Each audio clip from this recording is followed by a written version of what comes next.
Hello, and welcome back to the Community-21 series. And today we're meeting with the Forthspring Inter Community Group, which is a cross-community group that was founded on one of Belfast's biggest interfaces, with the hope of one day making interfaces a thing of the past. They're going to talk about what they did over the pandemic to continue to serve communities, and this is what Eddie Wallace, their director, had to say.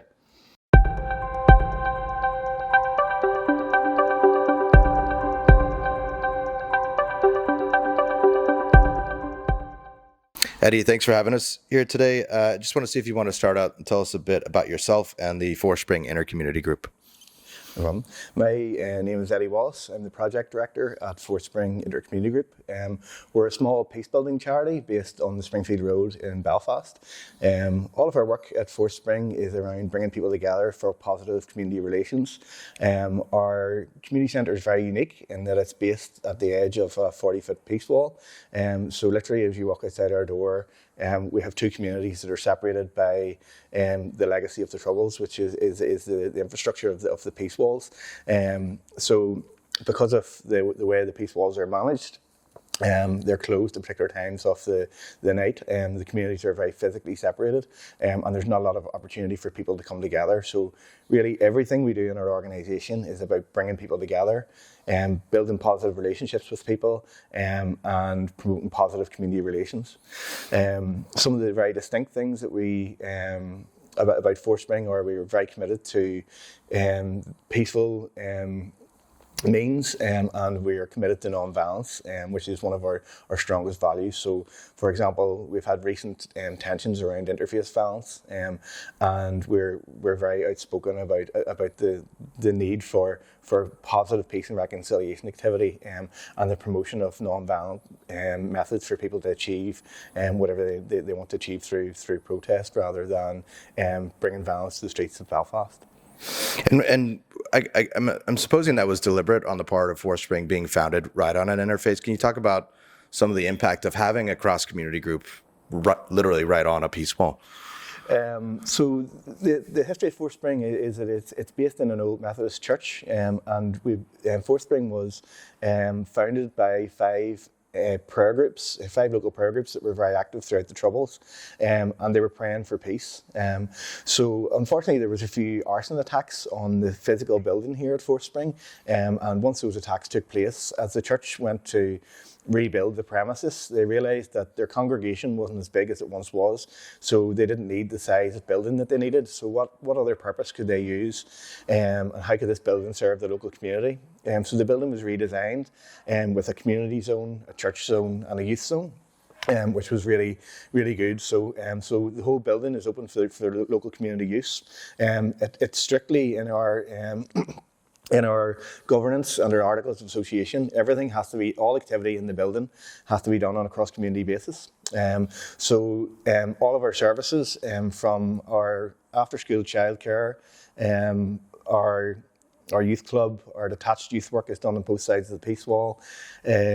Our women's groups, our pensioners groups, everything has to be done on a cross-community basis. And as we said, it's all about relationship building and bringing people together for positive community activities.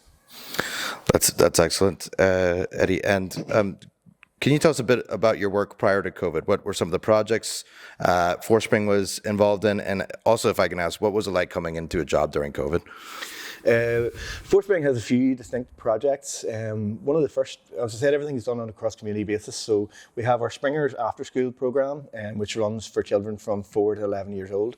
It pretty much continued as much as it could throughout the pandemic. We had some closures, but we tried to keep things going to enable key workers to let their children go to work.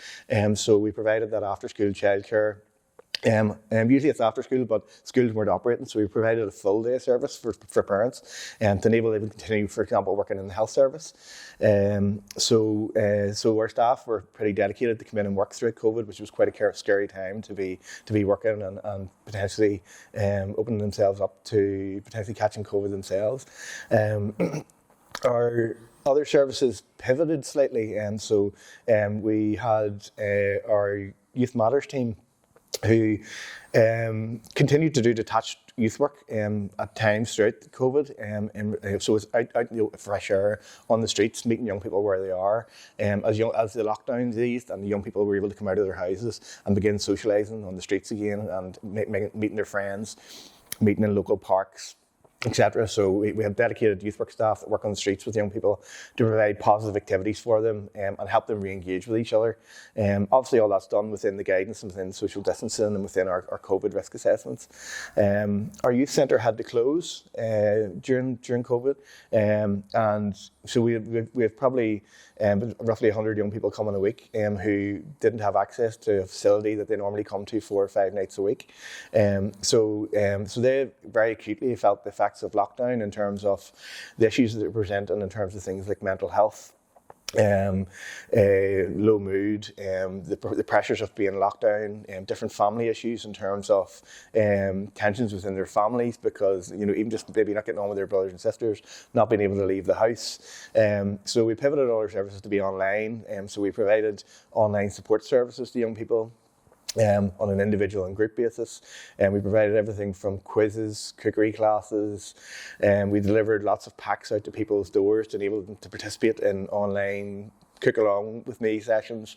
We did a culture club, learning about cultures from around the world, but also just have a space where people can feel free to come connect with each other and chat informally with our youth work staff and being supported in an environment where the youth workers could follow up any issues individually with children that they raised that were concerning. So it was a very supportive and inclusive process for the young people. Our MUMO project is called Moving Up, Moving On, and it is a mixture of a really holistic family support program. So we have 2 workers who are based in schools, 2 classroom support workers or children's support workers. So the children's support workers usually do things like Lego therapy in school. They do buddy systems in school to try and improve the school experience for children who are in primary school, and really to give those children the self-confidence to have successful transitions from primary school to secondary school. So obviously the school not operating, that had a massive impact on those children. So again, our classroom support workers had to change the way they work, and they were preparing support packs for parents to keep their children entertained, trying to assist parents to homeschool by providing resources and packs. We were lobbying the schools and the Education Authority to give young people access to things like laptops, iPads, because a lot of the children in these communities, it's a community that has it's an area of high social need. So there's a lot of poverty in the community, so not every family had access to Wi-Fi, had access to internet, had access to technology. So we had some young people who were trying to engage in the school process through their parents' mobile phones and using data on phones to try and do homework and communicate with their teachers, which was very challenging. The other side of that is our family support workers who did sterling work throughout the pandemic. With families being in their houses during lockdown, some of that was very practical support, where we went out and bought groceries for people who were shielding and bringing things to their houses. Other times it was addressing issues that were happening within the family. That could be anything from increased alcohol and drug misuse within the home, domestic violence with the pressure of lockdown. It could be just general tensions within the family, and trying to give parents really good advice on how to cope within that environment during the lockdown. Also, we offered counselling to families and family therapy. So individual children were able to access counselling with their partners in Relate NI, which was really, really useful during the lockdown. And families were able to engage in family therapy. But again, all of those services had to be done via Zoom and Teams and different sort of social media platforms, Snapchat, Facebook Live and things like that. So our staff throughout the organisation were exceptionally creative in how they engaged with people on online platforms. The first lockdown, that worked really successfully for us, but as time progressed, people started to get that online fatigue. And that was a real challenge to keep that going. Zoom fatigue, yeah. Zoom fatigue. Yeah. So as people as the government restrictions eased, then we tried our best to try and get things operational as quickly as possible. So, for example, this year our summer schemes operated in smaller bubbles of children. So we weren't able to provide our full range of activities for children, but we were able to bubble children to try and keep them safe, similar to they would do in school, to make sure that people were coming into a COVID-safe environment. Our managers in Forthspring here worked really robustly to create a very solid COVID risk assessment to make sure the building was safe with enhanced cleaning measures,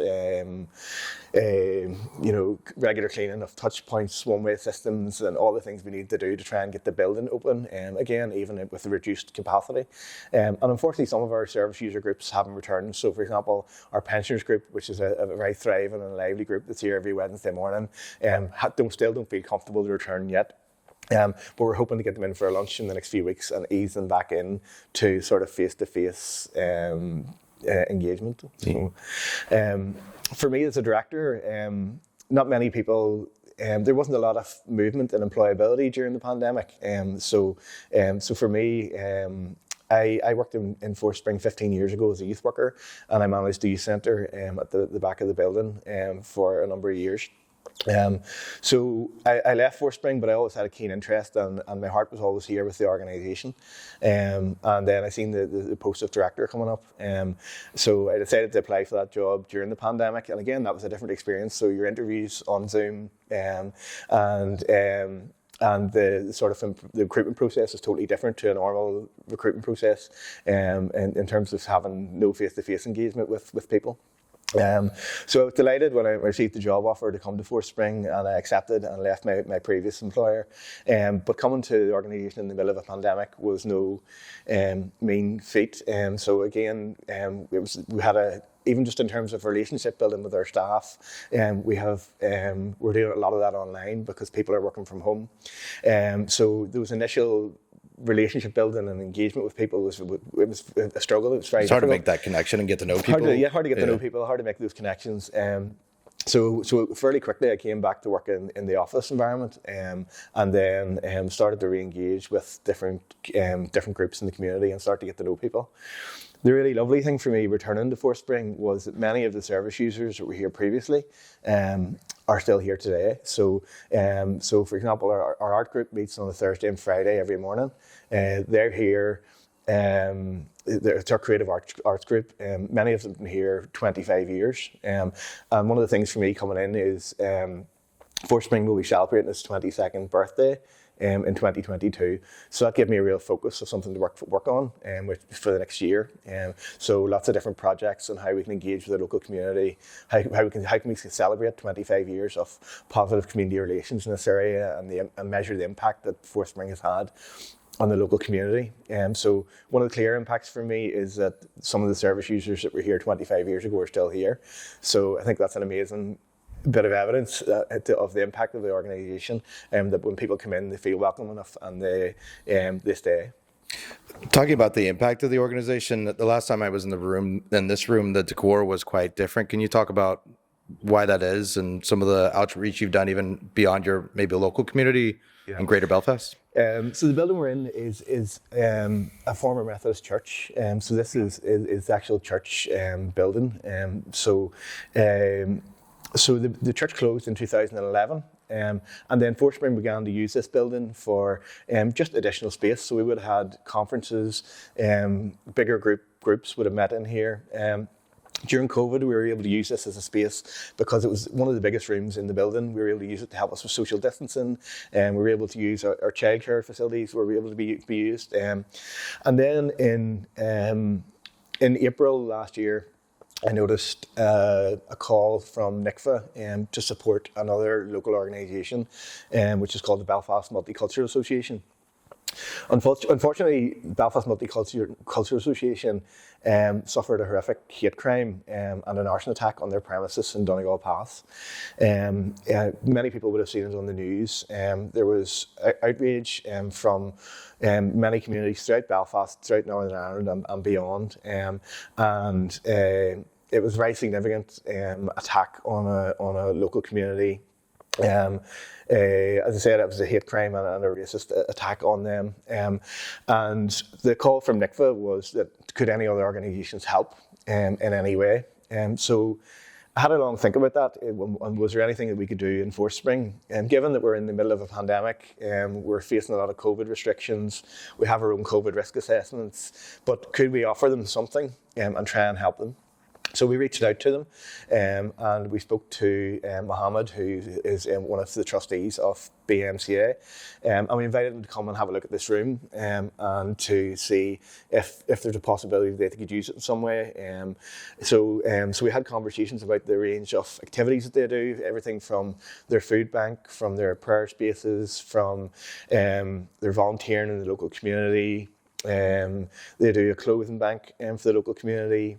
And so there's so much positive activity that they were doing, and all of their volunteers, it's a totally volunteer-led organisation. So compared to Forthspring, where we have salaried staff, they totally work on a voluntary basis. So all of their volunteers were continuing to run their services, but they were doing it all from home. So they really needed a central focus and a place to come to. So we had several meetings to see if we could make it work. Our trustees met with the trustees of BMCA. And we came together and said, well, let's give this a try. Let's see what we can do and work together. So it's been a big adjustment for both organisations. We've had to make a lot of compromises to help us work together. But for example, this week in Good Relations Week, we have a series of events that we're co-hosting together. So on Monday this week, we had a human library where people from different cultures throughout Belfast came together. And so some of our representatives from our women's groups came to meet some of the women from BMCA who are from all different parts of the world but are now living in Belfast, to show their journeys and to explain a little bit about their life and what it's like for them living in Belfast. Last night we had a multicultural potluck lunch where we asked people to come along and just meet, connect with each other, make friends over dinner, but bring a dish that you like to make or like to cook. So we had probably about 70 or 80 people here last night for dinner, which was brilliant. So there's a vibrancy starting to come back to our organisation. We've been enriched through the experience of having BMCA here.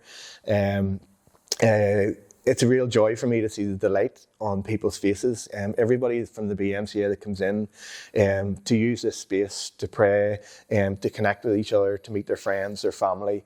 The joy on their faces when they come through the door is absolutely amazing, and it's lovely for me to see that we've been able to do something nice to make people happy and to show the hand of friendship in a time of need, which was really what the whole purpose of it was all about. So it's certainly been a really rich experience for us.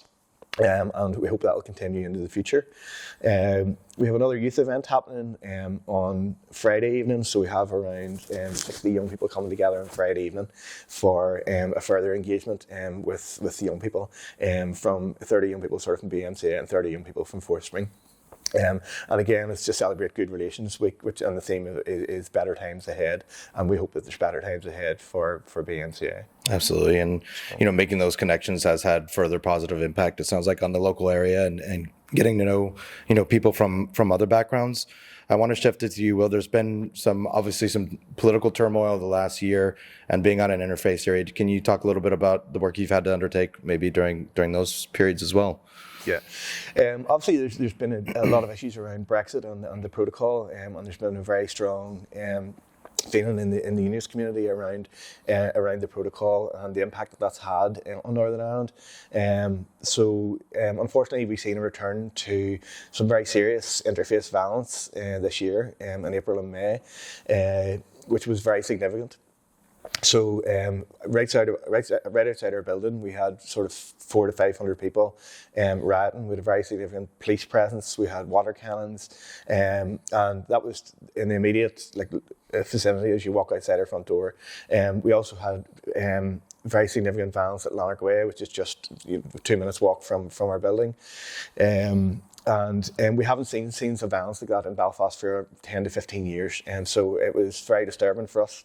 It was a very challenging time for our staff responding to meet the needs of especially our youth team, who were very dedicated throughout that time, who were out trying to divert young people away from antisocial behaviour. to try and make sure young people weren't getting, for example, a criminal record for their activities on the streets, whether they're throwing stones, throwing bottles, or engaging in sort of antisocial behaviour and riotous behaviour.